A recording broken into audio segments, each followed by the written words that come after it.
Oke, selamat siang semuanya. Ini cuma bertiga doang ya. Kamu bisa pindah ke sini aja nih biar kelihatan di depan ya. Atau kamu yang di pinggir-pinggir juga ke tengah aja nih.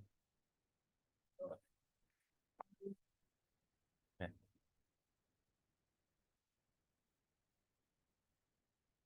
Oke, saya kira bakal penuh ya. Tapi ternyata 3 orang doang. Ya udah.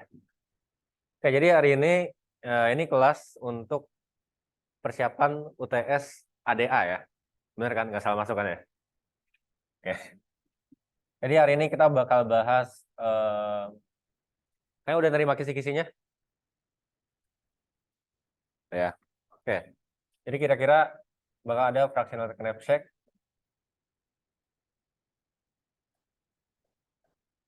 Enggak.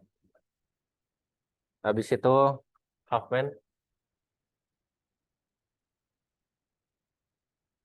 terus torsion,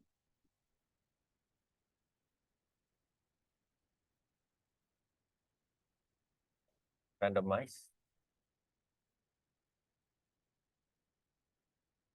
dan terakhir divide and conquer ya.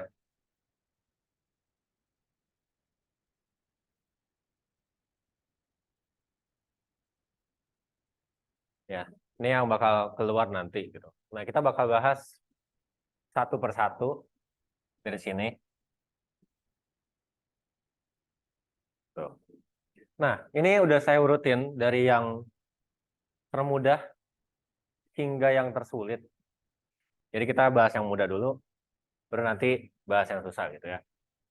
Nah, yang pertama ada fractional knapsack. Nah, fractional knapsack ini intinya ini adalah suatu problem. Ya, suatu problem di mana kita harus memasukkan barang.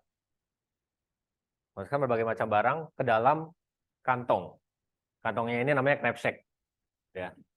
Jadi akan ada, misalnya ada item. Itemnya ini bisa banyak ya. Tapi di contoh ini misalnya ada 4 item. Gitu. Terus setiap item ini memiliki weight. Selain memiliki weight, dia juga memiliki value ya.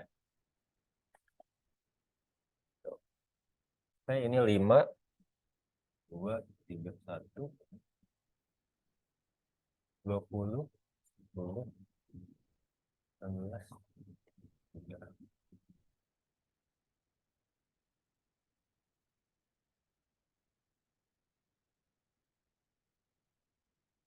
Nah, gini ya.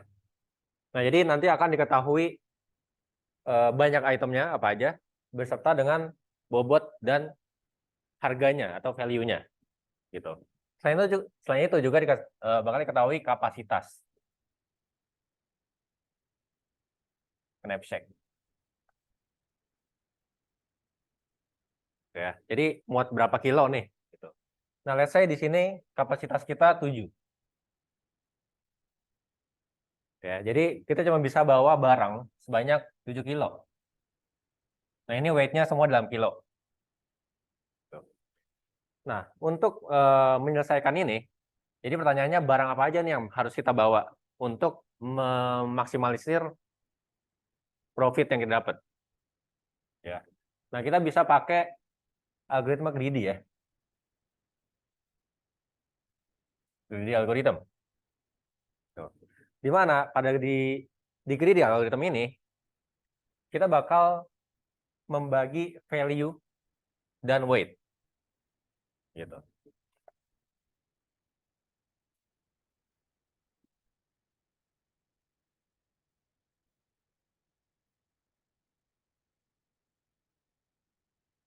Oke. Jadi kita bakal bagi value dibagi weight-nya gitu untuk mengetahui setiap kilo itu berapa sih value-nya. Ya, jadi ini kita bagi aja langsung. 20 bagi 5 4. 10 bagi 2 5 gitu ya. 18 bagi 3 6. 3 bagi 1 itu 3.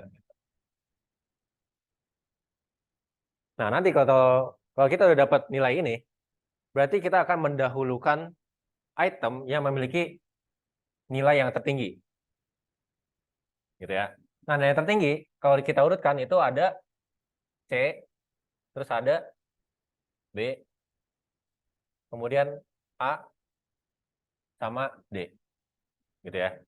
Jadi intinya kita sorting dulu, gitu, dari yang paling besar ke yang paling kecil. Nah, setelah itu baru kita menghitung profit dan kapasitas dari knapsack kita. Tuh. Dimulai dari item C. Ketika kita memasukkan item C ke dalam knapsack, berarti ini K aja ya, kapasitas gitu. Berarti kapasitas kita berubah jadi 7 kilo dikurang dengan 3 kilo. Ya, 7 dikurang 3, sama dengan 4. Masih oke. Masih belum 0 gitu. Berarti masih oke nih. Nah, profitnya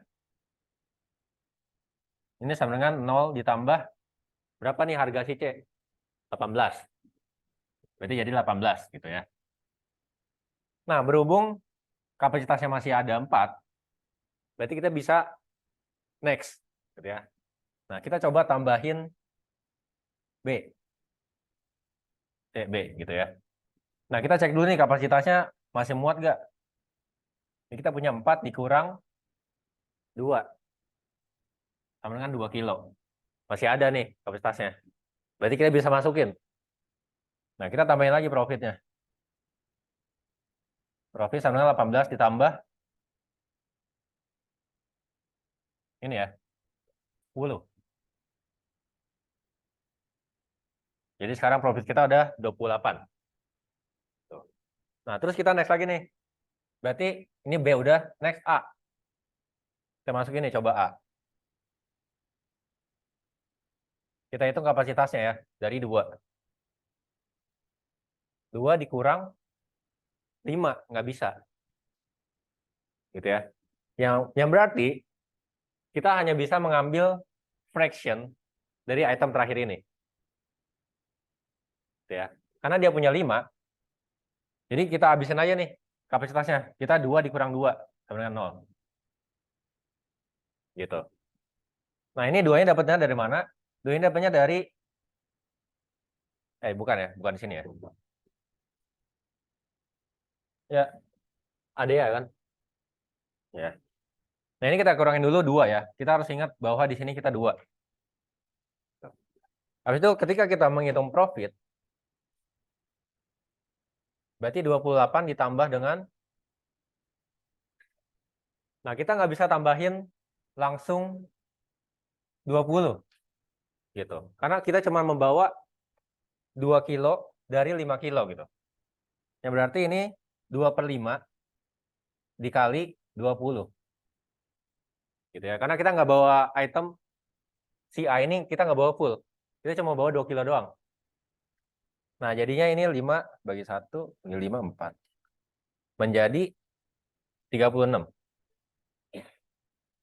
Nah, jadi ini adalah total profit yang bisa kita dapetin. Dan untuk list itemnya, itu harus ditulis jadinya kayak gini ya. Ada C, ada B, dan 2/5 dari A. Gini. Nah, ini adalah total item yang kita dapat. Dan ini profit yang kita dapat. Udah maksimal. Harusnya.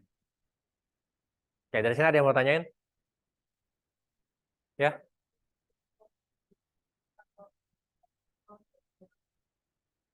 Oh, no itu misalnya ini inisialisasi saja. Berarti profit sama dengan 0 gitu kan. Itu inisialisasi. Gitu. Ada lagi?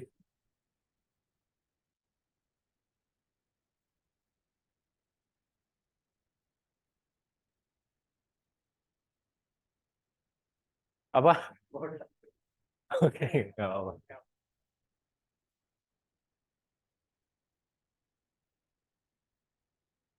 Oke, saya lanjut ya. Kalau ada yang mau ditanyakan, kalau sekarang masih bingung, ditulis dulu aja pertanyaannya gitu. Nanti di akhir mungkin kita bisa bahas. Masih kelihatan? Oke. Nah, nextnya kita ada materi Huffman. Huffman ya. Jadi Huffman ini adalah teknik untuk kompresi string sebenarnya. Gitu. Dan Huffman ini juga didasarkan oleh greedy juga ya. Jadi Haiman itu berdasarkan greedy, tapi dia memiliki fungsi untuk mengkompresi string. Nah, kita langsung ke contoh soal ya. Let's say kita punya string binus unif.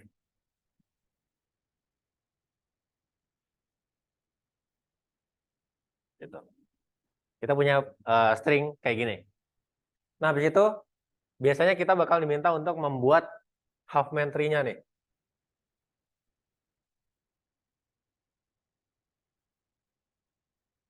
Half-man tree-nya ya.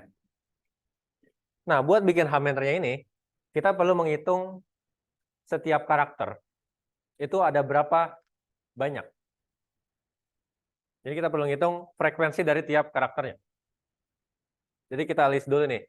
B, I, N, U, S, spasi. Spasinya jangan lupa. Terus kita punya U lagi, udah ada. N juga udah ada. I udah ada juga. V. Gitu.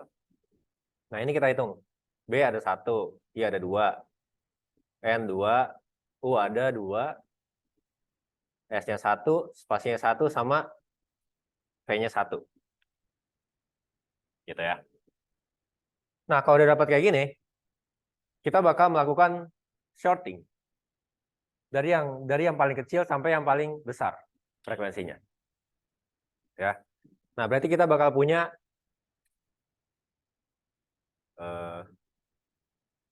B, terus lanjutkan dengan S langsung. S, spasi, V, I, N, sama U. Gitu ya. Nah, ini yang paling penting, kalian jangan lupa tulis frekuensinya. I ada 2. 2. Gitu ya. Jadi ini saya ini sebenarnya tergantung masing-masing dosen, tapi saya ngajarinnya itu sesuai dengan yang pertama ada.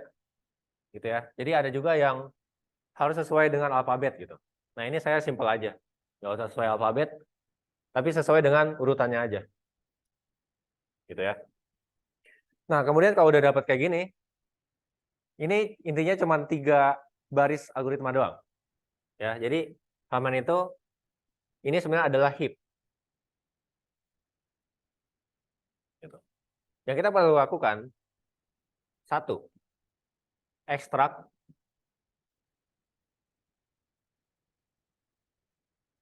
min 2 kali. Oke. Ini heap kalian udah pelajarin di data structure. Ya. Jadi yang pertama kita lakukan, kita mengekstrak nilai minimumnya sebanyak 2 kali. Habis itu yang kedua, kita add those. Setelah kita udah ekstrak 2 elemen, kita tambahin nih 2 elemennya. Nah, setelah kita tambah, kita insert lagi. Insert back to heap. Gitu ya.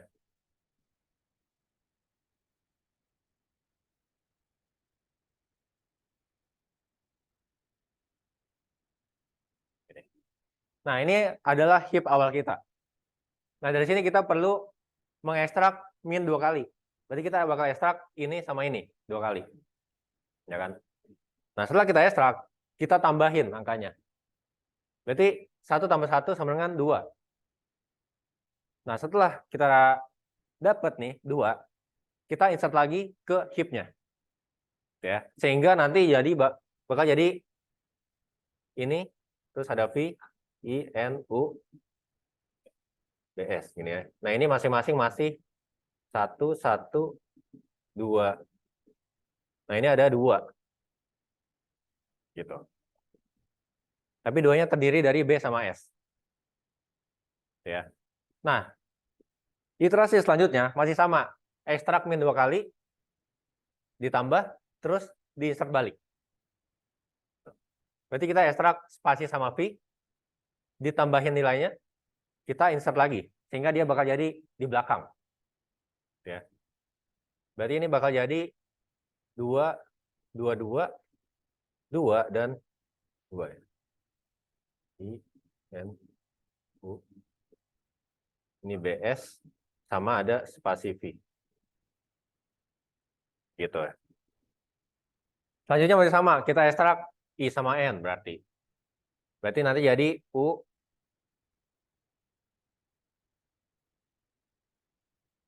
Kita tulis angkanya dulu aja ya. 2, 2, 2 sama 4. Ya. Ini 2-nya U, ini BS, ini spasi V, dan 4-nya ini I sama N. Gitu. Terus sama lagi, kita ekstrak ini sama ini, jadi 4. Gitu ya. Berarti ini jadi spasi V, I, N,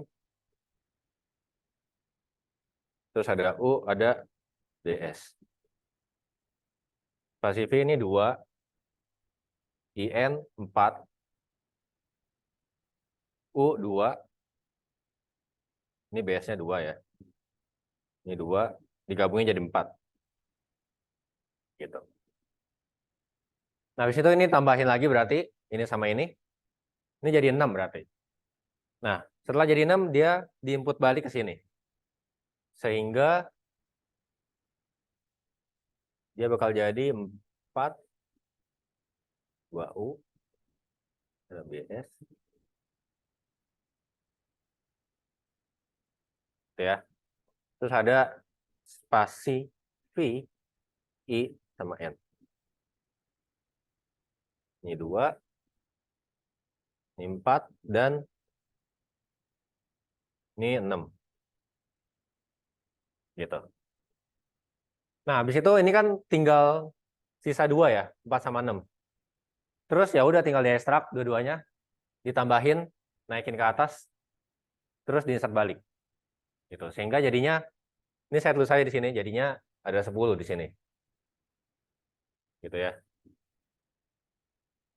Nah, ini udah selesai. Nah, ini kalian tahu dari mana ini benar atau enggak? Nah, 10 ini adalah jumlah karakter yang ada di string awalnya. Ya, di sini ya. Ini kalau kalian hitung jumlah karakternya, ini 10 karakter. Gitu. Nah, berarti ini udah benar. Gitu. Nah, kalau udah benar, kita bisa assign kodenya. Ini berarti udah jadi Huffman tree. Selanjutnya kita bikin Huffman code-nya ya.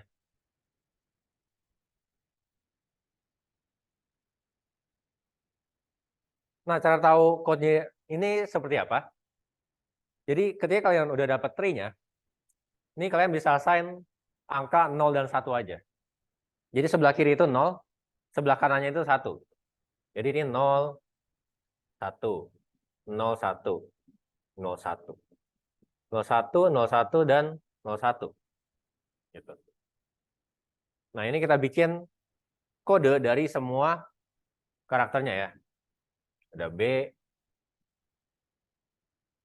I, N, U, S, spasi sama V. Nah, kode dari B, ini berarti yang ini ya. Berarti dia 0, 1, 0. Gitu. Jadi B ini 0, 1, 0. Terus kode buat I. I itu yang ini ya. Dia berarti 1, 1, 0. Terus kode buat N, 1, 1, 1. Kode buat U, ini 0, 0.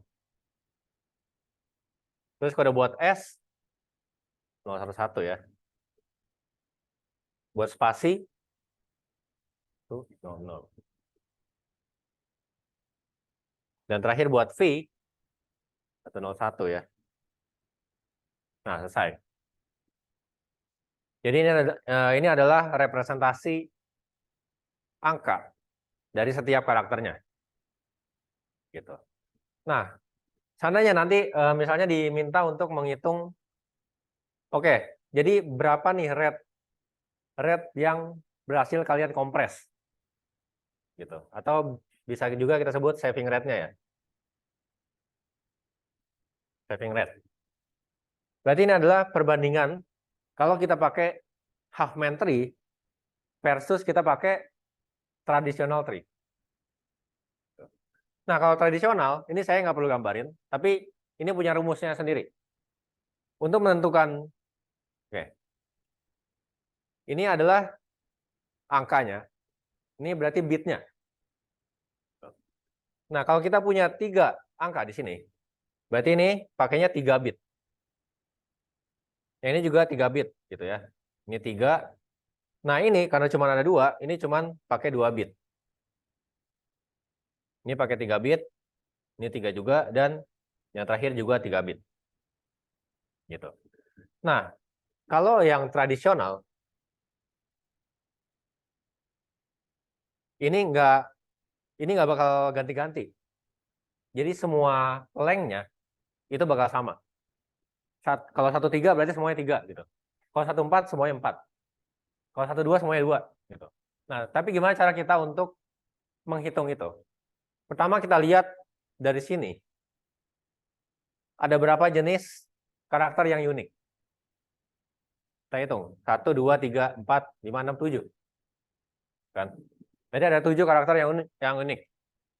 Nah, rumusnya kita tinggal log n tapi di sailing. Gitu. Nah, n-nya ini adalah karakter yang uniknya.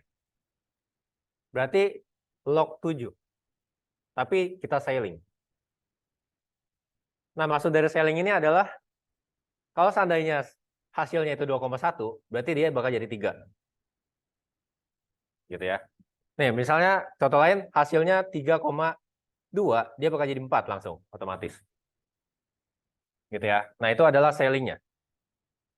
Nah, sekarang kita tahu log 7 itu udah pasti lebih besar daripada 2. Ya kan? Karena log 4 itu sama dengan 2. Gitu kan? Jadi, saya nggak tahu, saya nggak peduli ini desimalnya berapa, tapi dia udah pasti lebih dari 2. Tapi dia masih kurang dari 3. Karena log dari 8 itu 3. Gitu ya? Karena 2 pangkat 3, 8. Jadi dia ada di antara 2 sampai 3 gitu. Berarti dia 2, something gitu kan. Nah, maka dari itu kita ambil sailingnya aja. Ya berarti 3. Ya, berarti kalau kita pakai tradisional method, semua kodenya itu fix 3. Ya, semua kodenya itu fix 3. Nah, kalau kita udah dapet ini, kita tinggal hitung aja. Nah, cara hitungnya gimana? Kita kaliin sama frekuensinya. Ini B ada berapa kali? Ini dikali 1. I ada, ini dikali 2. Ya ini dikali 2. Ya ini dikali 2 juga. Nah ini kali 1, dan kali 1. Kita tambahin. 20, 26 ya? 28. Ya. Berarti kita memerlukan 28 bit. 28 bits untuk menyimpan binus unit. Sementara kalau menggunakan tradisional, semuanya itu fix 3.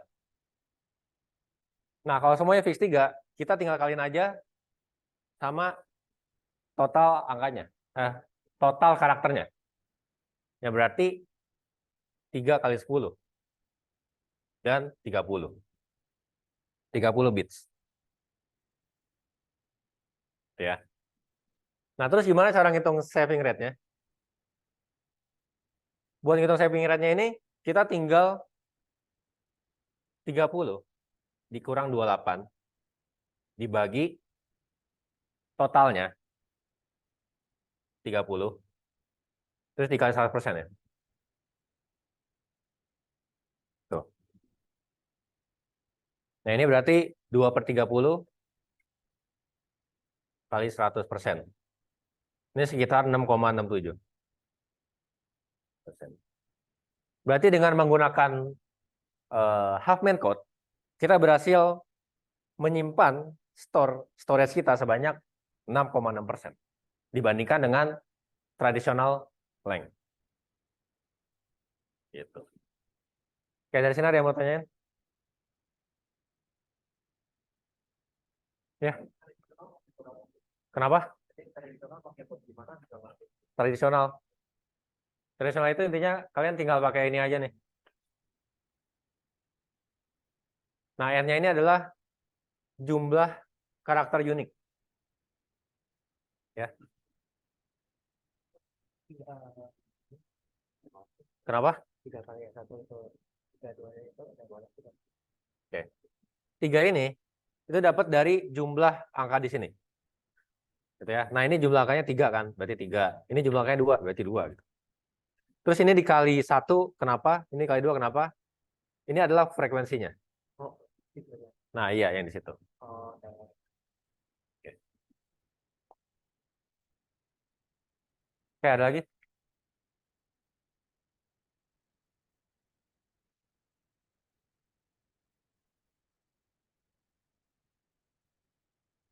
Ya.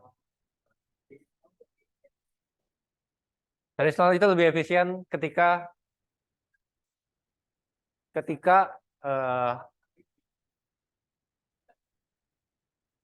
nah, itu biasanya ketika masing-masing ini jumlahnya frekuensinya sama semua gitu. Jadi kalau frekuensi dari all karakter itu kurang lebih sama, maka Hammond code sama tradisional itu kurang lebih sama juga. Gitu ya. Ini juga sebenarnya cuma 6,67% gitu. Karena cuma beda di sini doang. Gitu. Ya. Oke. Materi selanjutnya kita ada insertion short ya. Nah, insertion short ini kita bakal belajar menghitung yang paling basic. Dan ini menurut saya mungkin tiap dosen berbeda-beda caranya. Ya, tapi saya ajarin yang paling basic yang ada di slide. Nah, jadi kita gambar dulu.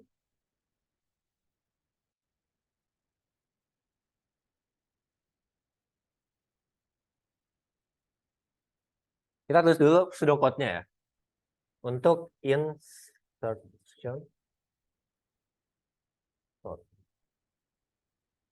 Ini dia bakal menerima array dan juga panjang array-nya ya.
Nah, gini ya. Nah, ini adalah pseudocode dari insertion short ya. Nah, kita di sini mau menghitung, kita mau menganalisis worst case-nya. Ya. Worst case. Nah, worst case dari suatu algoritma shorting itu ketika dia menerima input yang seperti apa?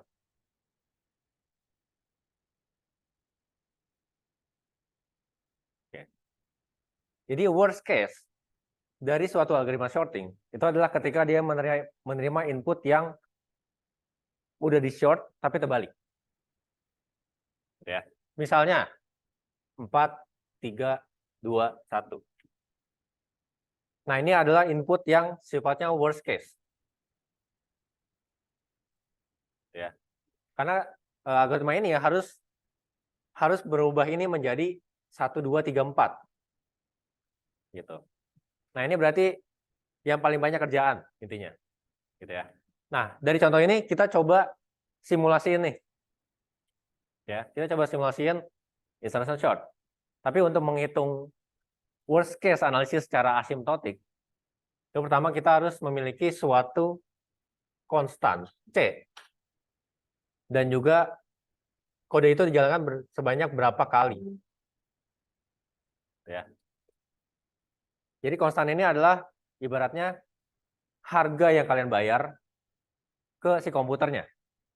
Gitu. Karena komputer itu bakal menjalankan suatu code berbeda waktunya. Jadi ini C1, C2, C3, C4, C5, C6, dan C7. Setiap baris bakal memiliki konstannya sendiri-sendiri, yang kita nggak tahu berapa. Terus dia bakal jalankan berapa kali. Ya. Nah, baris pertama ini bakal dijalankan sebanyak N kali.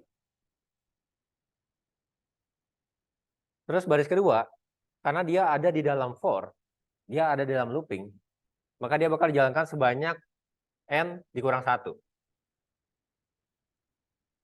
Ya. Baris ketiga juga sama, N kurang 1. Nah, baris yang keempat, ini dia adalah nested loop.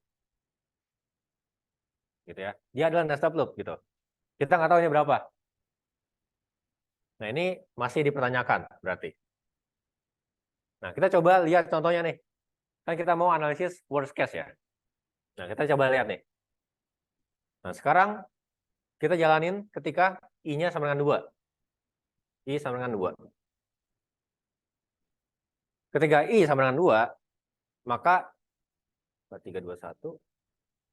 Ini adalah indeks keduanya ya. Ini 1, 2, 3, 4. Ini indeksnya, berarti indeksnya Q lagi ada di sini. Habis itu J sama dengan I dikurang 1. Berarti indeks sebelumnya. Berarti J-nya ada di sini. Gitu. Nah, barulah dia ngecek nih. Kalau J-nya lebih dari 0 dan AJ lebih dari Q, maka dia bakal jalanin isinya. Nah, kita cek. Di sini AJ berarti 4 lebih dari Q. Lebih dari 3. Nah, karena sesuai, berarti dia bakal jalan nih dalamnya. Nah, dalamnya ini dia bilang AJ plus 1 sama dengan AJ. Berarti dia bakal berubah dari sini menjadi 4, 4, 2, 1. Ya. Karena AJ plus 1 sama dengan AJ. AJ-nya ini 4. AJ plus 1-nya 3. Tuh. Nah, berarti yang 3 berubah jadi 4. Jadi kayak gini. Ya. Nah, dari sini berarti J-nya dikurangin 1. Berarti sekarang J-nya dari sini jadi ke sini, ke indeks 0. Ya. Nah, setelah itu kita bakal naik lagi ke atas, ngecek lagi. While J lebih dari 0, nah ini udah salah nih. Soalnya J-nya 0 nih sekarang. Sementara dia butuh J lebih dari 0 gitu. Ya. Maka dari itu, ini nggak bakal berjalan isinya. Dia bakal langsung ke sini. AJ plus 1 sama dengan Q. J-nya sekarang 0 nih. Berarti A1 sama dengan Q. Nah, A1 yang ini bakal berubah jadi 3. Karena Q-nya itu 3. Jadi 3, 4, 2, 1. Gitu ya. Nah, ini iterasi yang pertama. Kita lihat iterasi yang kedua nih, ketika I-nya sama dengan 3. Jadi kita ambil yang di sini, 3, 4, 2, 1. Karena I-nya 3, berarti Q-nya lagi ada di sini. Dan J-nya di sini. Kita cek nih ke while. AJ lebih dari Q.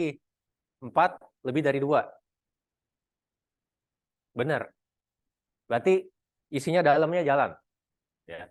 Dalamnya jalan berarti dia bakal berubah jadi 3, 4, 4, 1.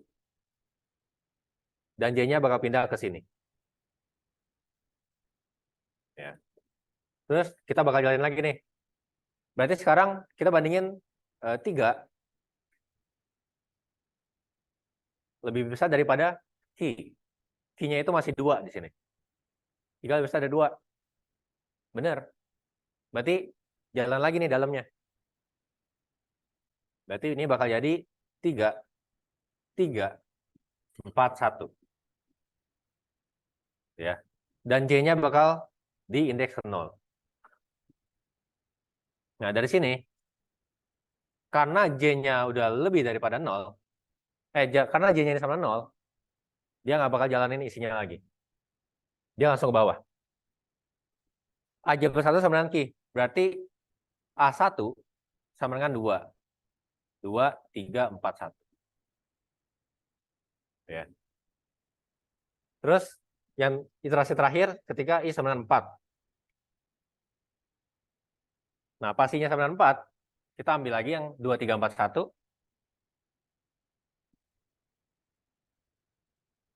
Sekarang Q-nya ada di sini. Q-nya itu 1. Terus J awalnya ada di 4. Ya. Ya udah, kita cek. 4 lebih dari 1. Benar. Dijalanin lah dalamnya. Ini bakal jadi 2, 3, 4, 4. Nah, udah. Nah, sekarang J-nya pindah ke sini. Habis itu dicek lagi. AJ berarti 3. Apakah masih lebih daripada Q? 1. Masih lebih. Berarti jalan lagi nih dalamnya. Berarti jadi 2, 3, 3, 4. Gitu ya. Terus J-nya pindah ke kiri. Jadi ke sini. Habis itu dijalanin lagi nih. AJ 2 lebih daripada 1. Bener. Berarti dalamnya jalan lagi. Sehingga dia bakal jadi 2, 2, 3, 4. Terus J-nya di indeks ke 0.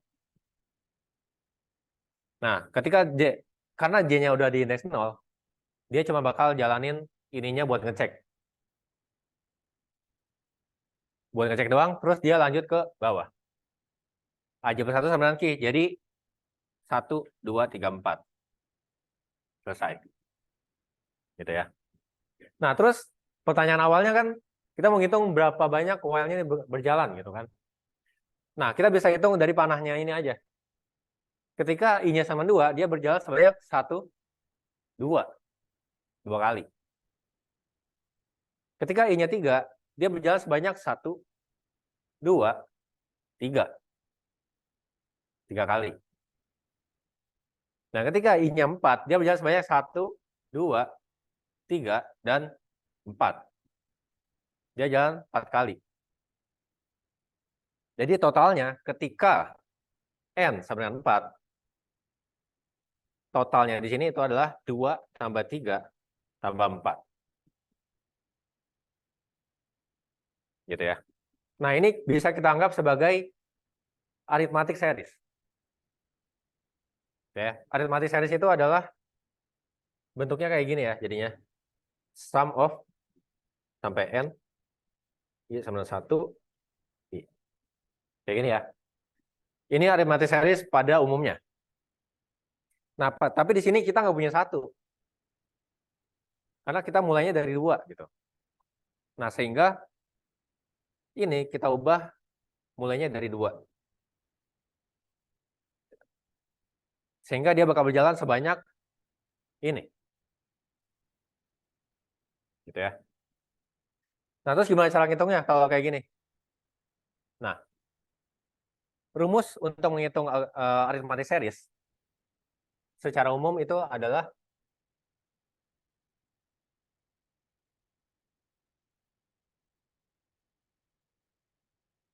seperti ini. Gitu ya. Nah, ini rumus umumnya buat ngitung arithmetic series. Nah, tapi di arithmetic series versi kita itu nggak punya satu. Jadi bisa kita bilang, kalau I-nya mulai dari 2, itu adalah ini, n plus 1 per 2 dikurang 1. Gitu ya. Nah, maka dari itu ini adalah jumlah while kita berjalan. Sehingga kita bisa tulis ke sini. Gitu ya. Jadi ini ada n plus 1 per 2 kurang 1. Gitu. Nah, terus dalam bawahnya lagi gimana? Bawahnya lagi berarti ini kita dikurang 1 gitu. Karena kan kalau for-nya itu n, dalamnya itu n minus 1. Berarti kalau for-nya itu segini, berarti dalamnya itu adalah ini.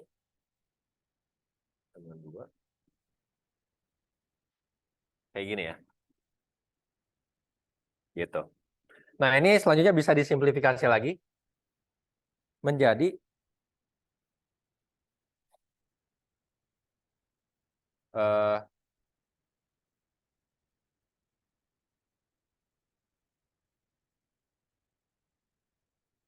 jadi kayak gini ya. Ini sama aja dua-duanya. Soalnya kalau kita pakai contoh nih, misalnya n di sini ya. Misalnya n sama 4. Berarti while-nya bakal berjalan sebanyak 2 plus 3 plus 4 gitu kan. Nah, gimana kalau nah itu kan while-nya. Terus dalamnya gimana? Dalamnya bakal berjalan sebanyak 1 plus 2 plus 3. Gitu. Karena tiap angka dikurang 1. Nah, ini bisa kita anggap arithmetic series juga. Tapi sampai 3 doang. Gitu. Sehingga dia bakal jadi mulai dari 1 tapi sampai n-1 doang. Gitu ya. Seperti itu. Nah, selanjutnya ini bisa kita hitung lagi menggunakan yang ini. Gitu ya. Nah, ini kalau dihitung ini bakal jadi n-1 per 2. Ya, sehingga kita udah dapat nih. Berarti luarnya itu seperti ini, dalamnya seperti ini. Terus baris ketujuh ini bakal berjalan sebanyak n-1 lagi. Jadi ini cara menganalisis yang paling basic. Gitu ya. Oke, nah, terus kalau udah dapat kayak gini, kita mau apain lagi? Kita bakal kaliin setiap konstan dengan times. Jadi C dikali times berlaku terhadap setiap baris. Gitu. Nah, jadinya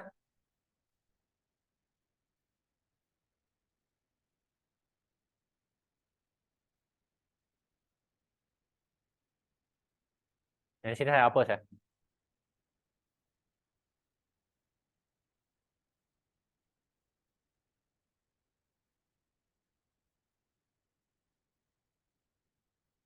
Nah, kita bakal punya C1 dikali N. C1N, terus ditambah C2 kali N1, ditambah C3 kali N-1, ditambah C4 dikali N, N plus 1 per 2 minus 1.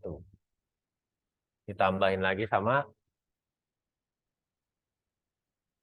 C5 dikali N kali N minus 1 per 2. Tambah C6 1, 2. Tambah C7 N minus 1. Gitu ya. Nah ini kalau kalian hitung, nanti dia bakal berubah jadi C1N tambah C2N minus C2 plus C3N minus C3 ditambah C4N pangkat 2 per 2. C4N pangkat 2 per 2 sama C4N per 2 dikurang C4. Gini ya. Habis itu ditambahin lagi sama C5 per 2 N pangkat 2 minus C5 N per 2. Terus ditambah lagi sama ini C6 N pangkat 2 per 2 minus C6N per 2. Dan ditambah C7N minus C7. Oke. Nah, dari sini kita bisa kumpulin semua nih. Kita bisa kumpulin semua, mana yang belakangnya N. Tuh ya. Ini belakangnya N. Ini N juga. Ini juga N. Ini N. Sama ini N. Terus mana yang belakangnya N pangkat 2. Ini N pangkat 2. N pangkat 2. N pangkat 2 lagi. Sama yang belakangnya nggak ada apa-apa. Gitu ya. Nah, ini kita kumpulin aja langsung. Pertama, dimulai dari yang belakangnya N pangkat 2 dulu. Dan belakangnya N pangkat 2 kita punya C4 per 2. Habis itu ditambah C5 per 2. Sama C6 per 2. Ini dikali N pangkat 2. Kan. Habis itu kita tambahin sama yang belakangnya N. Yang belakangnya ini ada banyak ya. C1, C2, C3. 1 tambah C2 tambah C3 tambah C4 per 2. Terus minus C5 per 2. Terus ada lagi. Minus lagi. C6 per 2. Dan ditambah C7. N. Terus yang terakhir yang belakangnya nggak ada N-nya. Nah ini kebanyakan minus. Ya ini kayak minus C2. Minus C3. Minus C4. Mana lagi? Sama minus C7. Jadi kita bisa pakai minus saja di sini. Dikurang C2 tambah C3 tambah C4 tambah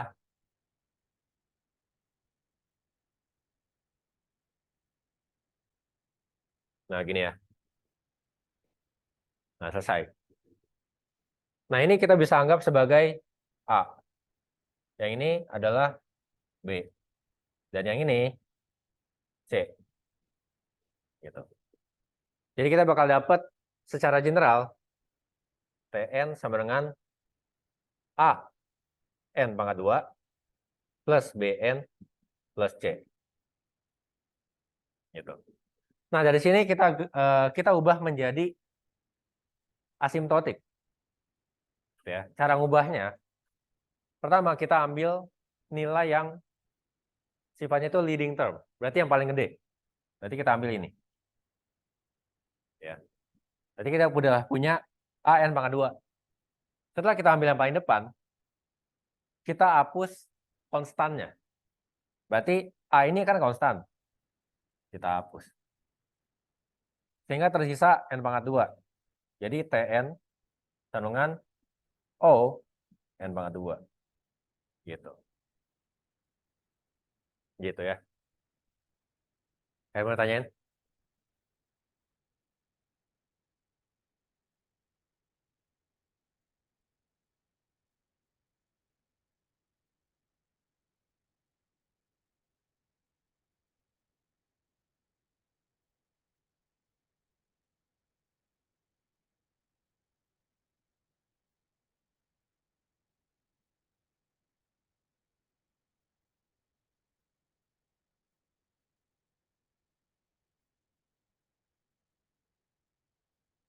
Oke.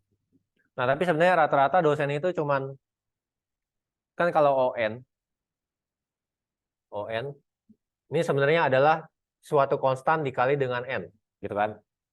Nah, ini kan udah suatu konstan dikali sama N. Nah, biasanya dosen itu cuman, ini, oh berarti ini ON. Oh, ini berarti ON. Nah, ini berarti, oh ini berarti ON pangkat 2, gitu. Nah, terus tinggal ditambahin di akhir. Ada juga dosen yang kayak gitu ya. Ada yang mau tanyain?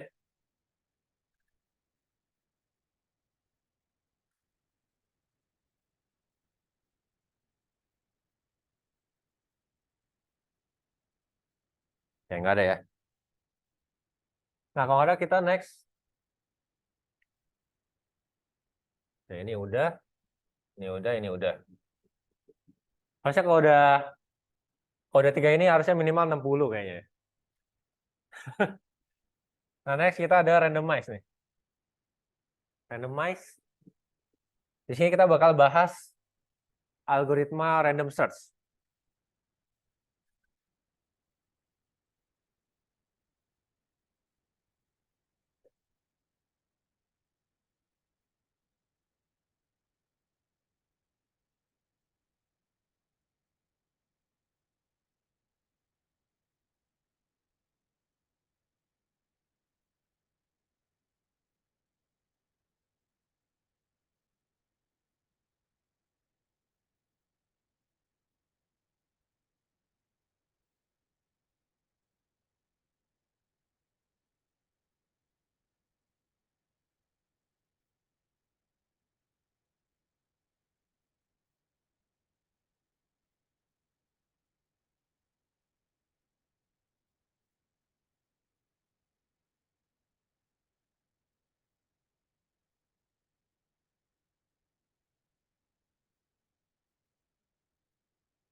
Nah, di algoritma random search ini,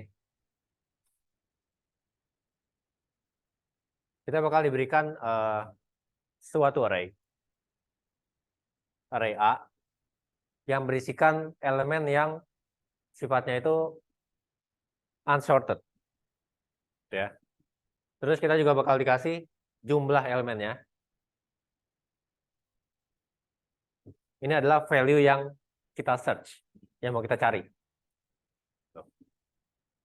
Nah, algoritma ini bakal berhenti dengan 2 jenis kemungkinan. Kemungkinan pertama, itu ketika X is found. Dan kemungkinan kedua, itu ketika semua elemennya sudah dicari. all element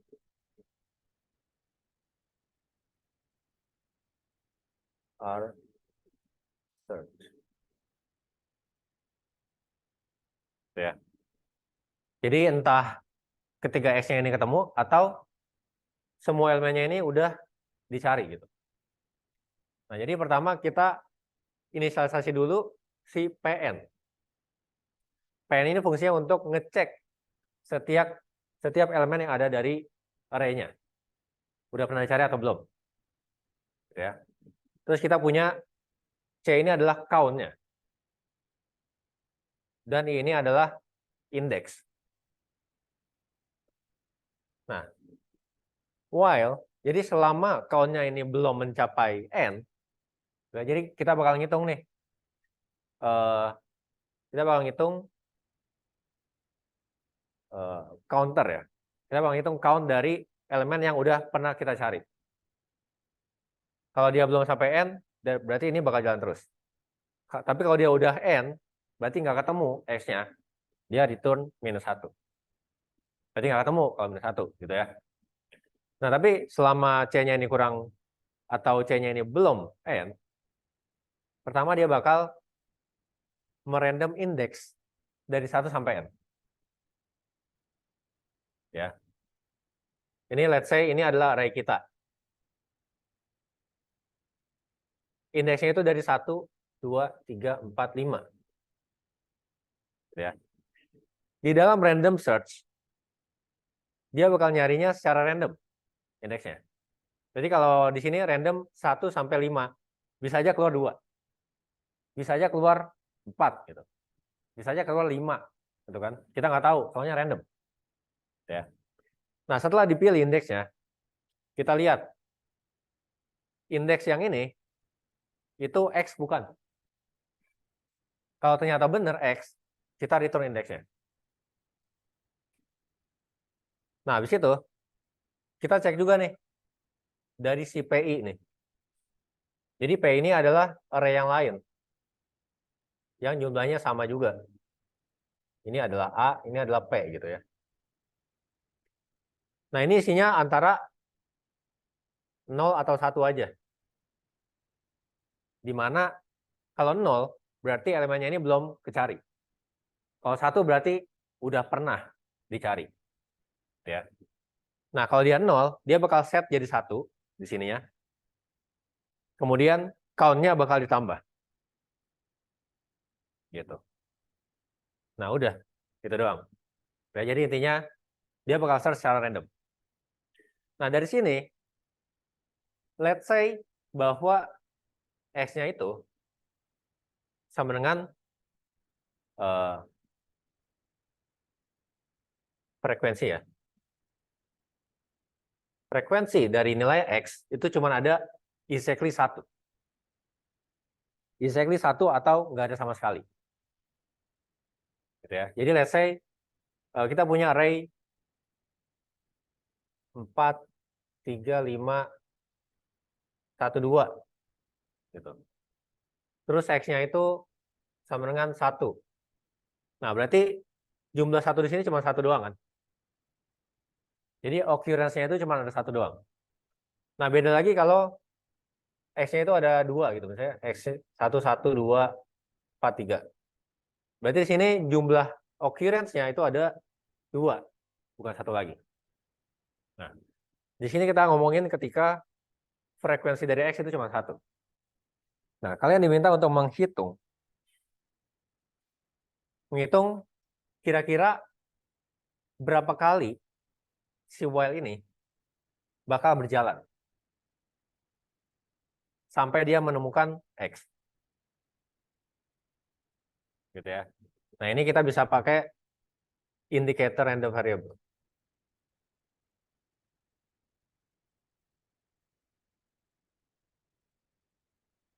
Ini ya. Nah, let's say kita set N sebagai random variable dari jumlah search ya. Jumlah search atau iterasi yang dibutuhkan.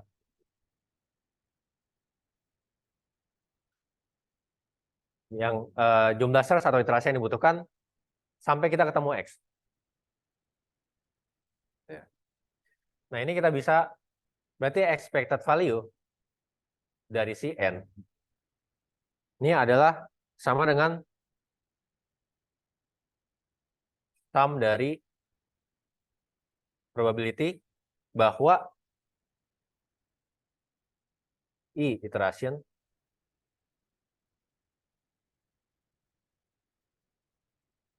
are required.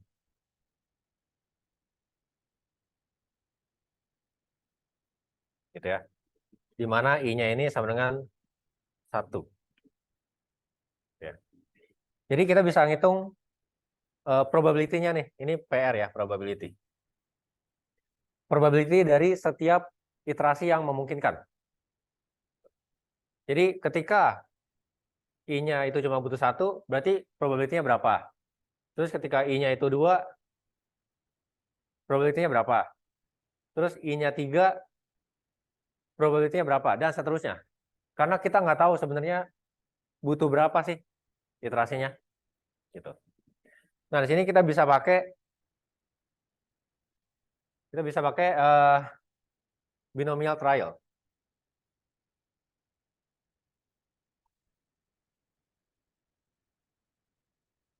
Ya. Kita bisa pakai rumus dari binomial trial, di mana P dari K sama dengan JK K sama K. Gini ya. Nah, di rumus ini adalah jumlah trial. Ya, ini berarti sesuai nih sama ini, karena kita mau tahu jumlah trialnya gitu.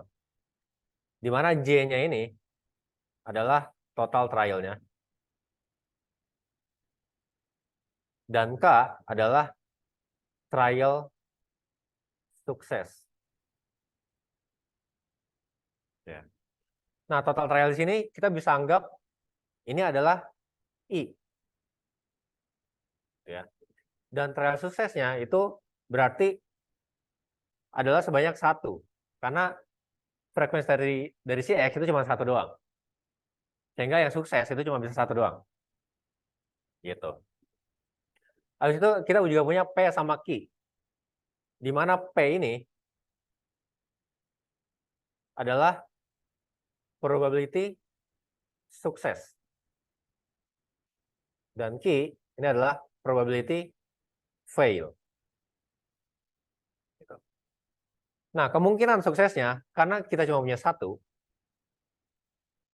dari total keseluruhan adalah N. Gitu. Jadi probability sukses ini adalah 1/N. Nah, terus probability gagalnya gimana? Ini adalah 1 dikurang 1/N. Gitu ya. Berarti N/N dikurang 1/N. Sama dengan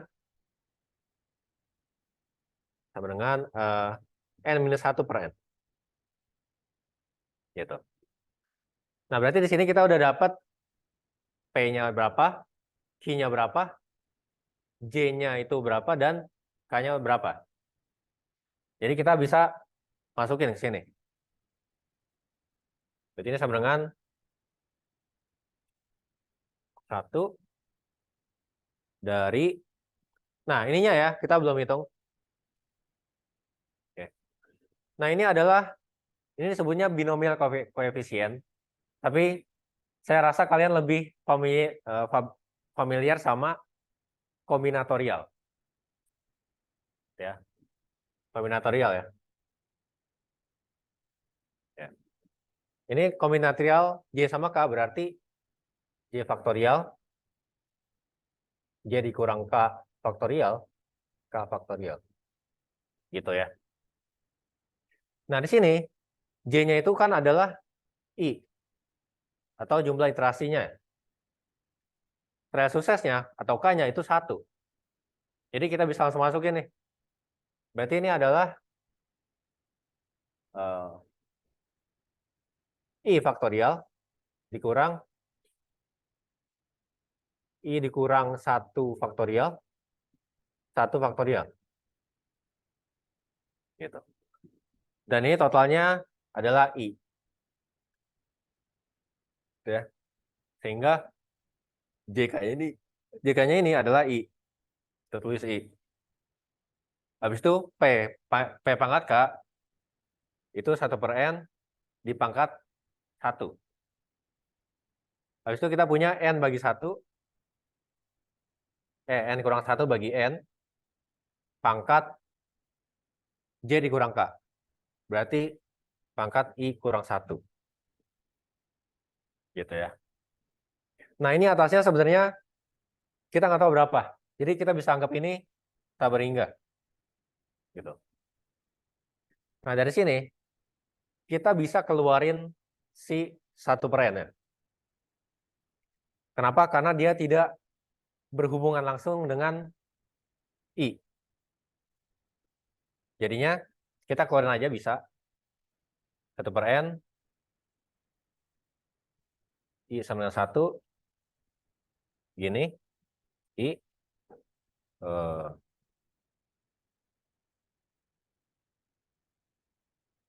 nah jadi kayak gini.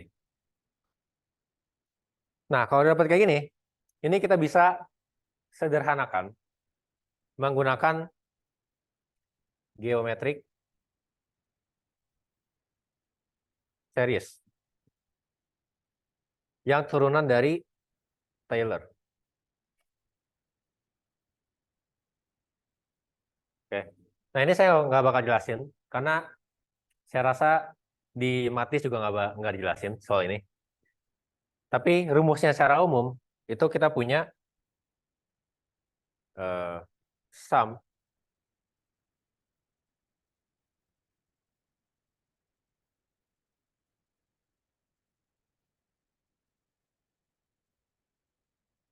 ini sama dengan 1 per X.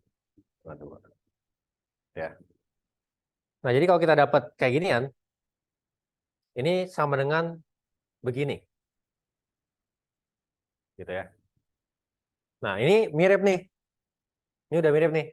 Ini kita bisa anggap bahwa X-nya itu sama dengan N-1/n. Ya. Yang berarti ini bakal jadi 1/n dikali ini. Dan ini itu adalah ini.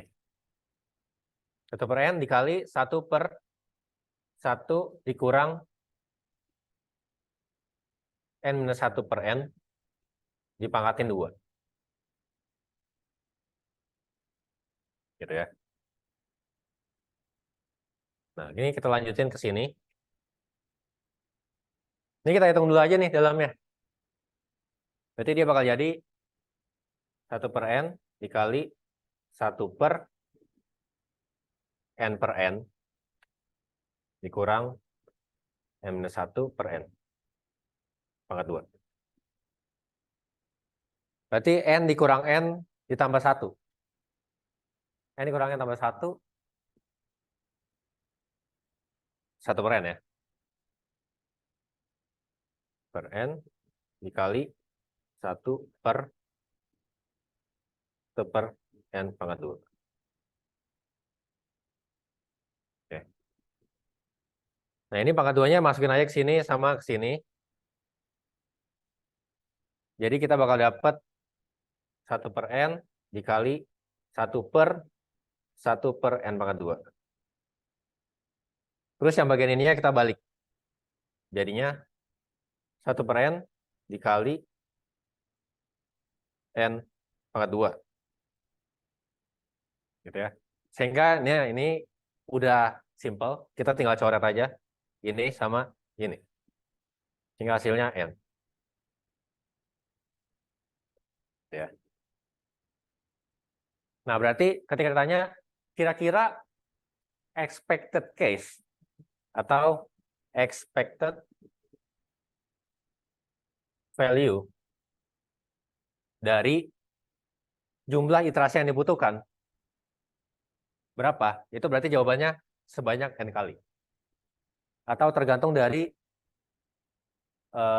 jumlah array-nya gitu berarti ya. Seperti itu. Saya yakin nggak ada yang mau nanya. Ada yang mau tanyain?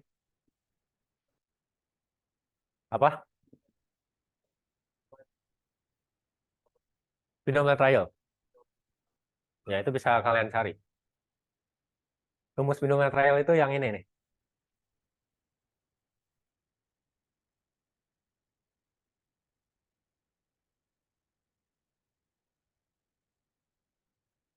Ada lagi?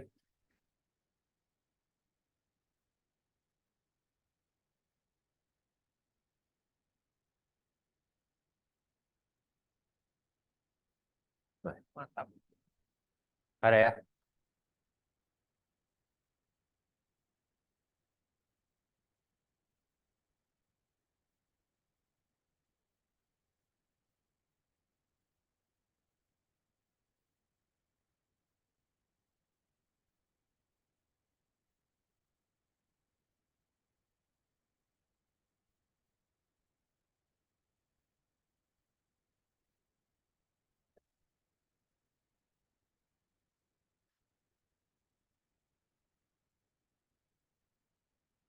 Oke. Nah, harusnya kalau kalian bisa mengerjakan sampai sini, harusnya udah 70 lah ya. Harusnya. Nah, selanjutnya yang menurut saya paling susah. Divide and conquer. Oke. Nah, jadi divide and conquer ini adalah suatu jenis metode. Suatu jenis metode di mana kita bakal membagi masalah menjadi masalah yang lebih kecil. Gitu. Dan kemudian kita bakal menyelesaikan masalah yang lebih kecil tersebut dan kita gabungkan lagi untuk menyelesaikan masalah awalnya. Gitu ya. Nah, itu adalah divide and conquer. Yang kalian pelajarin di kelas itu harusnya ada merge sort. Ya kan? Nah, mungkin ada juga beberapa kelas yang bahas binary search. Di kelas kalian ada yang bahas binary search? Bahas ya. Nah, di sini kita bakal bahas problem yang lain. Yang mana problem itu adalah menghitung, bukan menghitung, tapi mengetahui elemen yang majority. Atau majority elemen ya.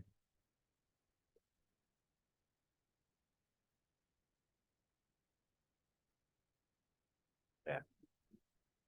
Oke. Jadi input dari problem ini adalah array yang tidak tersortir. Oke. Jadi unsorted array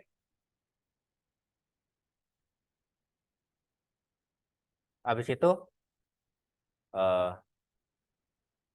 suatu elemen dikatakan majority major jika frekuensinya itu lebih dari n/2. Gitu ya. Jadi ketika frekuensi dari elemen tersebut melebihi setengah dari jumlah array, berarti dia adalah majority. Gitu. Nah, contohnya kita punya array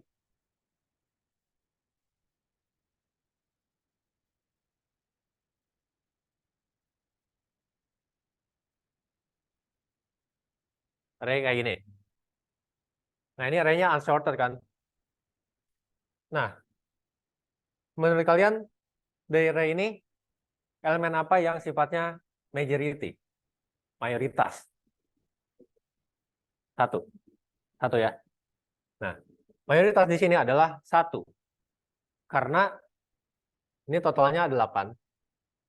Terus 8 bagi 2 itu 4. Ya. Sementara 1 di sini, 1, 2, 3, 4, 5. Ada 5 biji. Sehingga karena 5 lebih dari 4, berarti 1 ini adalah majority. Gitu. Nah, kalau kalian lihat di sini, gampang. ya kan? Nah, tapi gimana cara mendesain algoritmanya biar dapat, ya? Nah, di sini ada 3 cara sebenarnya.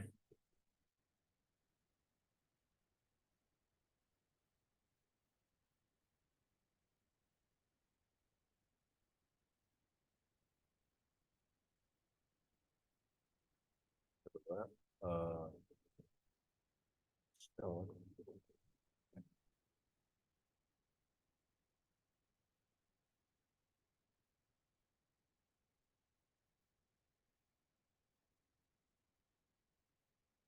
Gini ya. Jadi sebenarnya ada 3 cara. Yang pertama pakai cara brute force. Yang kedua, ya udah tinggal kita sorting, terus kita pilih elemen yang di tengahnya, fix dia majority. Atau yang ketiga, kita bisa pakai murni divide dan conquer. Ya. Nah, cara brute force ini dia bakal menghitung setiap elemennya satu persatu, gitu ya. Dimulai dari elemen pertama sampai elemen terakhir. Yang berarti di cara brute force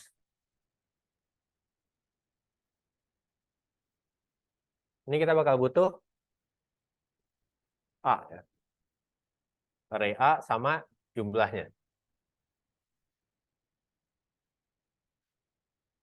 Nah, habis itu kita tinggal pakai double nested loop aja. Kayak bubble short gitu. Jadi for I sama dengan 1 to N. Kita set counter ya. Count sama dengan 0. Terus kita set for J sama dengan 1 to N. Jika AI sama dengan AJ,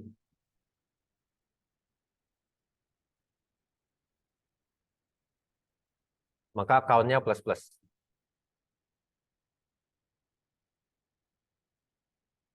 Ya. Habis itu kita cek jika count lebih dari N bagi 2, maka kita tinggal return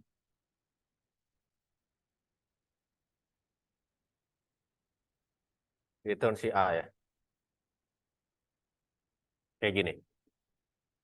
Ya.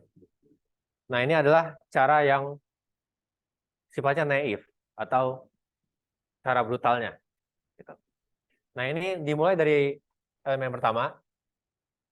Kita bakal bandingin elemen pertama ini sama semua elemen. Gitu ya.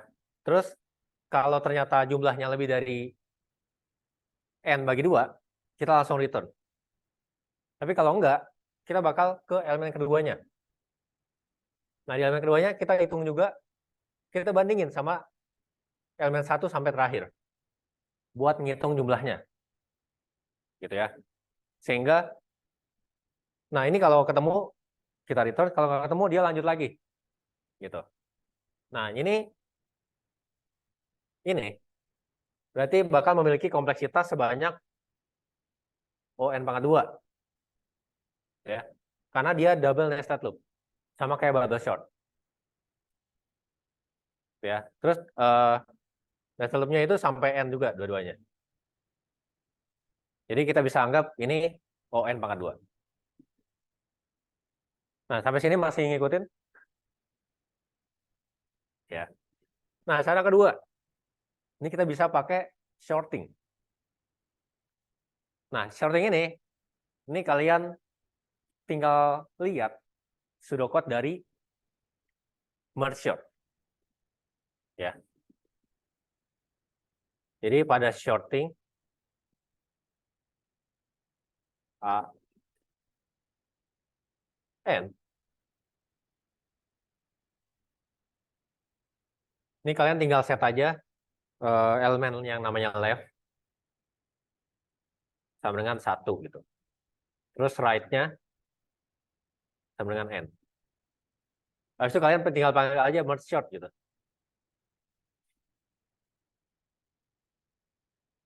A left, right.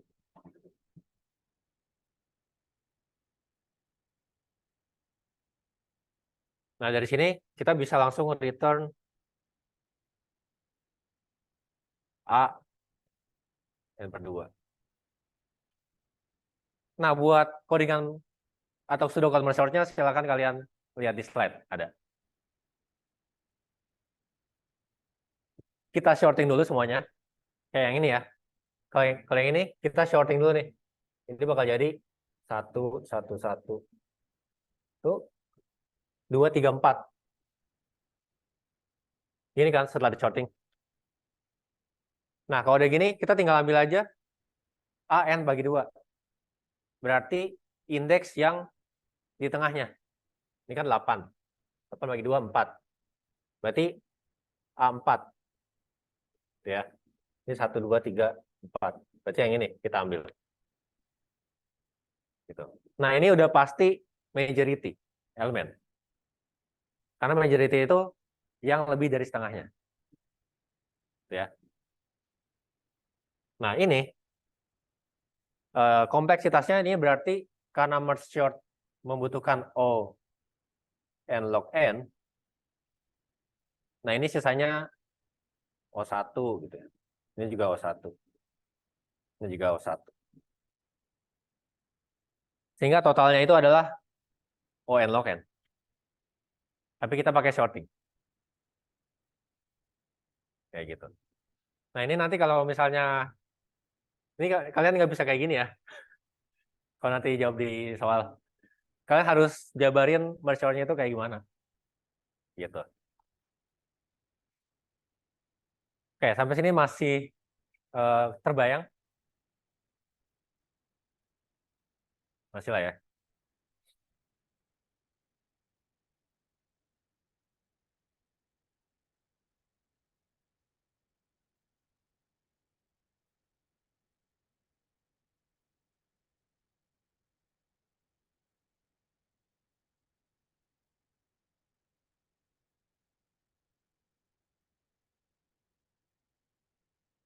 Nah, cara yang terakhir yang kita belajar hari ini, sebenarnya ada cara lagi, banyak gitu ya. Tapi kita belajar ini aja. Cara terakhirnya itu kita bisa pakai murni divide and conquer. Kalau ini kan bershortnya divide and conquer, tapi dia shorting. Nah, gimana kalau yang murni divide and conquer tanpa shorting? Nih, kita pakai contoh dulu ya. Contohnya saya bakal pakai yang di situ. 1, 4, 1, 3, 1, 2, 1. Nah, gini. Ini adalah problem besarnya. Ya. Nah, sama kayak merge sort, kita bakal bagi lagi jadi problem kecil. Kita ambil sebelah kirinya. 1, 4, 1, 3. Ambil sebelah kirinya lagi. 1, 4. Ambil sebelah kirinya lagi 1. Ya. Nah, ini berarti udah base case-nya. Base. Yes. Ya. Nah, kalau dia udah di base case, dia bakal naik lagi ke atas dan dia pecah sebelah kanan. Jadi 4. Nah, ini dia juga udah base case. Dia bakal naik lagi ke atasnya. Nah, terus apa yang bakal dilakukan ketika dia udah di sini? Ketika dia udah di sini, dia bakal mencoba untuk menyelesaikan masalahnya. Nah, jadi karena ini cuma satu elemen, kita anggap majority-nya 1. Sebenarnya di sini major-nya 4. Ya. Jadi sini elemen yang major itu 1, di sini elemen yang major adalah 4. Nah, terus di atas kita coba gabungin nih. Di sini majority-nya 1, di sini majority-nya 4. Beda. Kalau sama kita bisa bilang, kalau ini 1-1, oh berarti majority elemennya 1 gitu. Nah, tapi di sini beda. Karena dia berbeda, kita harus berhitung. Ya, jadi kita harus ngitung 1 sama 4. Kita ngitungnya di mana? Kita ngitungnya di sini. Ya. Jadi elemen 1 di sini ada 1 doang frekuensinya.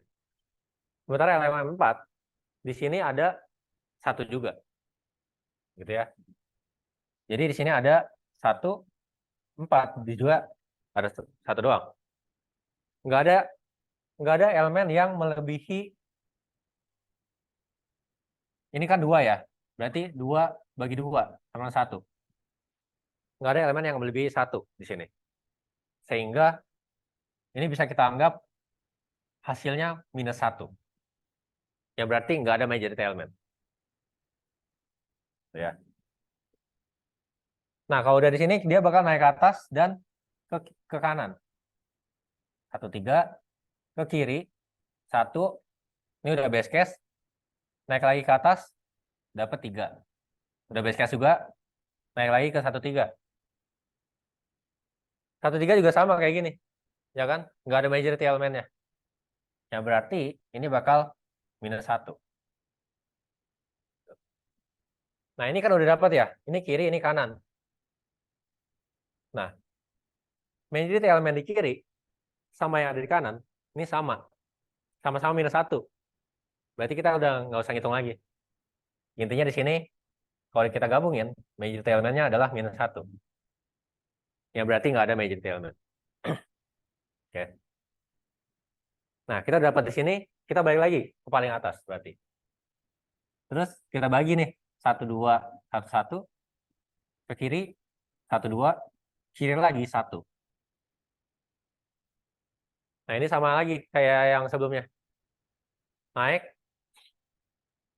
2, terus udah mentok, naik lagi ke atas.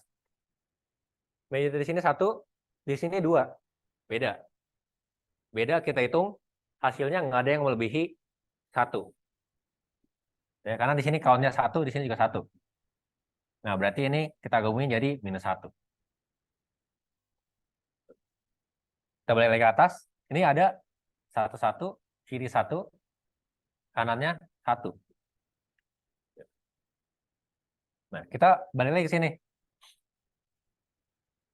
Nah, di sini yang sebelah kirinya elemennya yang paling major itu 1. Yang kanan juga 1. Berarti kita nggak usah hitung lagi. Jadi intinya kalau kita gabungin, dia bakal jadi 1. Karena kiri sama kanan itu sama majority elemennya. Nah, terus gimana cara kita gabungin ini sama ini? Ya. Untuk gabungin ini sama ini, kita harus lihat dari yang ininya. Jadi kalau menurut yang sebelah kiri, majority-nya itu -1. Tapi menurut yang sebelah kanan, majority-nya itu 1. Nah, karena nggak sama, kita harus hitung. Oke. Nah, ketika kita hitung, -1 dari sini, itu jumlahnya ada 0. Sementara 1 di sini, jumlahnya ada 3. Ya. Nah, setengahnya dari ini adalah 4/2, yang berarti 2. Nah, karena dia 3, berarti dia udah lebih dari 2 kan? Nah, berarti ketika kita gabung, dia bakal jadi 1. Gitu ya. Nah, baru setelah itu kita gabungin yang ini sama yang ini. Ya. Nah, kalau kita gabungin yang ini sama ini, kita lihatnya dari yang paling atas. Pertama kita cek sama atau enggak. Kalau sama langsung kan. Nah, tapi ini beda. Karena beda, kita harus count dari atasnya. Ya. Jadi pertama kita count -1 dari sini. Hasilnya 0. Habis itu kita count 1 dari sini. Hasilnya ada 5. Gitu. Nah, 5 ini lebih dari 4. 4 ini adalah 8 bagi 2 gitu ya. Sehingga kita setuju bahwa hasil akhirnya adalah 1. Ya. Berarti majority element dari array ini adalah 1. Seperti itu. Simulasinya ya. Oke. Nah, terus gimana nih cara ngodingnya? Ya, saya perlu hapus banyak ya di sini.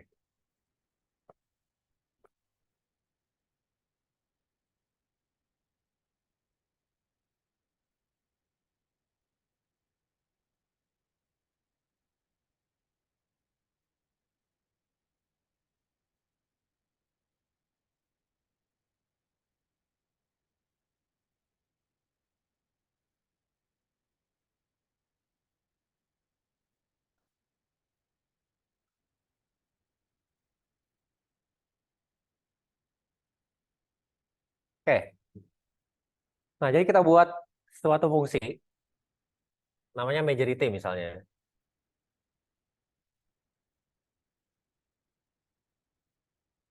Kelihatan nggak? Waduh.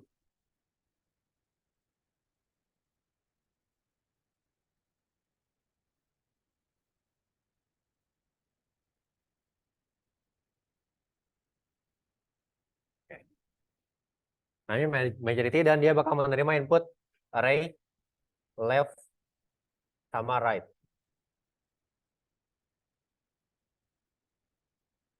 Nah, pertama kita bahas dulu base case-nya. Base case-nya terjadi ketika left sama right-nya itu sama, gitu ya. Kan kalau udah satu gini, berarti indeks left-nya ini, indeks right-nya juga di situ, gitu kan. Jadi ketika dia sama, kita bisa return array left. Ini bisa array right juga ya, sama aja intinya. Nah, habis itu kita cari mid-nya. Mid sama dengan left plus right 2. Habis itu kita hitung left majority sama right majority.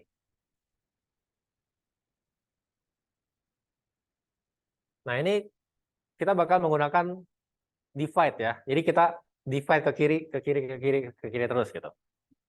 Nah, itu gara-gara kita rekursif. Majority dari A, left, dan mid. Ya. Sementara yang sebelah kanannya majority dari array mid plus 1 sama right.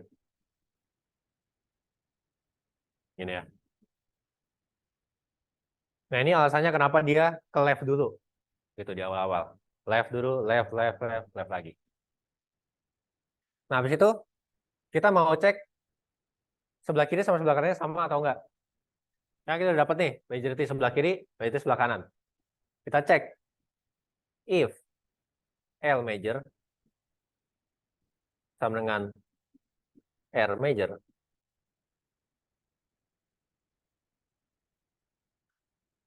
kita tinggal return aja salah satunya.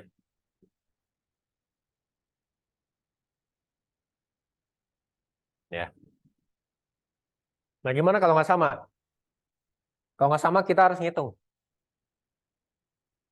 left count sama right count. Ya. Kita harus ngitung majority elemen sebelah kiri itu ada berapa banyak dan majority elemen di sebelah kanan itu ada berapa banyak. Ya.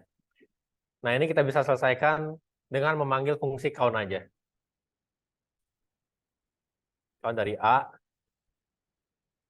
left, right,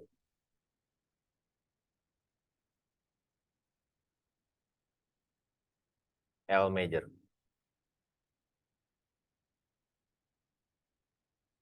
Ini count A, left, right, R. Ini ya. Nah, sekarang kita udah dapat nih count-nya. Udah kita hitung. Habis itu kita mau bandingin count-nya sama jumlah n dibagi 2, gitu kan. Jadi tinggal bikin if left count lebih dari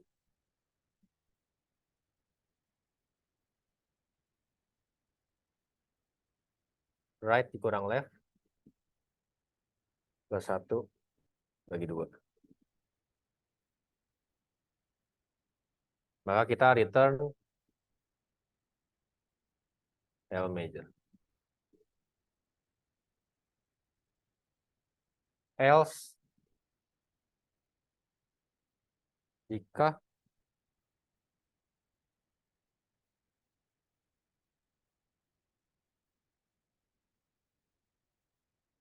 lebih dari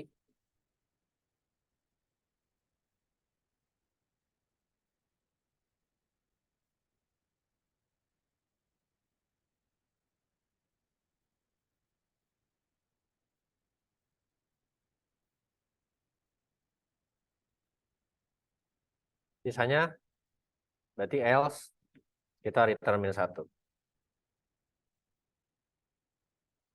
Nah, ini udah selesai untuk fungsi majority-nya ya.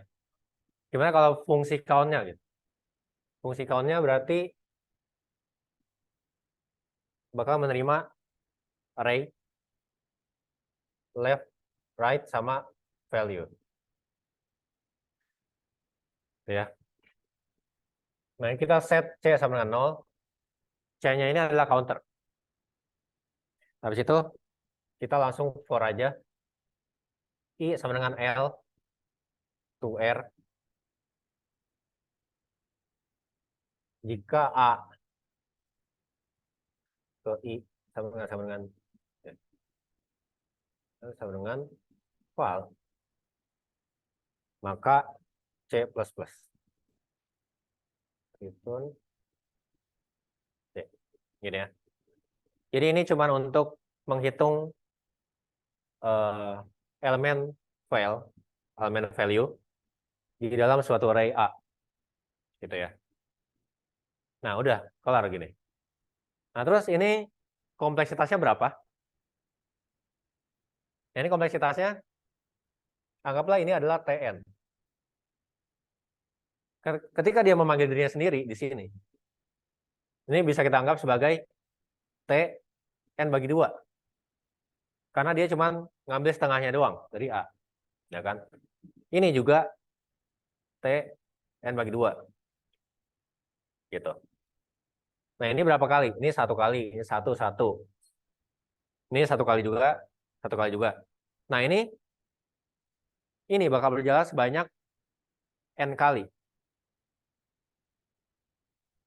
Karena dia for 1 sampai for L sampai R gitu. Ini kita generalisasi aja. Berarti dia berjalan sebanyak N kali. Nah, ini juga sama, N kali juga. Sisanya 1, 1, 1, 1 semua gitu ya. Yang berarti kita bakal punya Tn sama dengan 2 Tn per 2 plus 2N. Ya. Kalau mau lebih detail lagi, ini satu-satunya kalian tambahin lagi di sini. Tapi nggak perlu kalau sekarang, karena udah mau kelar. Oke. Nah, dari sini kita bisa kelarin. Ini kita anggap sebagai ON aja gitu ya.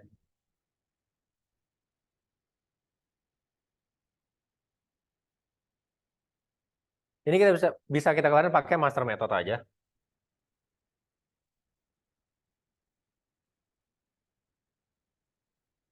Nah, kalau pakai master method itu, ini cuma ada tiga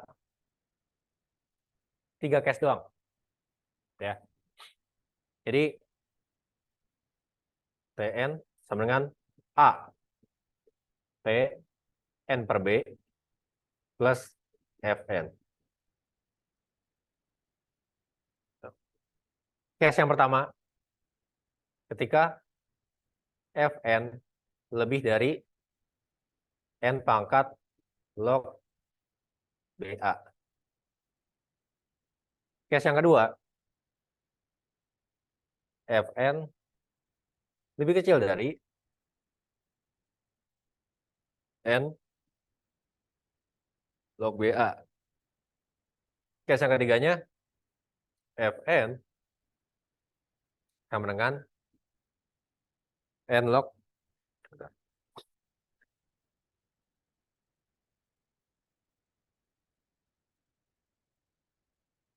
BA. Terus ada tambahannya lagi, log K pangkat N. Ya. Nah, kalau case yang pertama, berarti hasilnya itu adalah theta N log BA.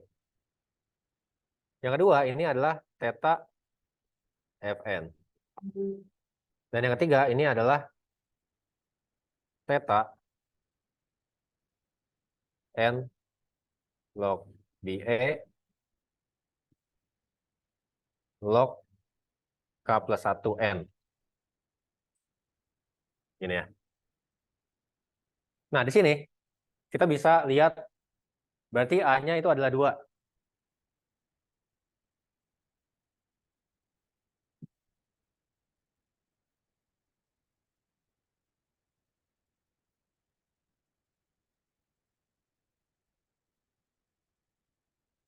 Ini berarti A-nya 2.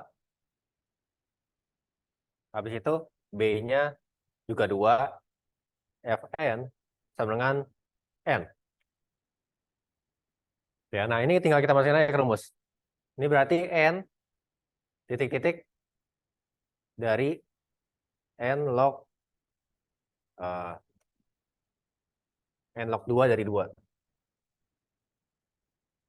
Kan? Nah, ini log 2 dari 2 itu adalah 1. Ya kan? Karena 2 pangkat 1 adalah 2. Jadi ini bisa kita anggap N. Nah, berarti yang paling pas di sini, ini adalah case yang ketiga. Sama dengan N sama dengan N. Tapi ini harus ada tambahannya. Ya, berarti ini N sama dengan N log 0 N. Karena log 0 N itu adalah 1. Ya, ini adalah 1 sebenarnya. Jadi kita bisa pakai aja. Nah, ya berarti solusinya ya dari sini adalah ini. Berarti theta N log BA berarti log 22 itu 1. Kan? Berarti ini N doang dikali log K-nya itu 0. 0 plus 1 N. Sehingga menghasilkan theta N log N. Nah, selesai. Ya, ada yang mau tanya? Menurut saya master method itu caranya lebih mudah daripada 2 cara yang lain ya. Karena cuma ada 3 jenis doang nih case-nya. Gitu ya. Dan ini udah disimplifikasi dari recursion tree. Jadi kalau bisa lebih gampang pakai master method aja nanti. Saya mau tanyain?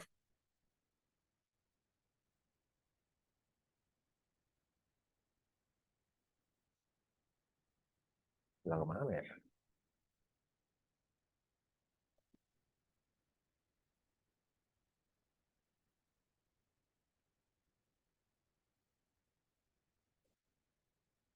Nggak ada?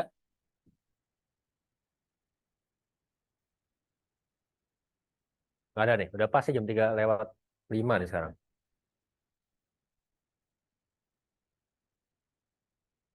Oke. Nah, kalau udah nggak ada yang tanya berarti udah selesai materinya. Dan harusnya kalau udah saya bahas semua kayak gini, ya minimal 85 sih. Kalau menurut saya. Oke. Nah, kalau gitu silakan bisa melanjutkan aktivitas kalian ya. Saya mau beres-beres. Oke.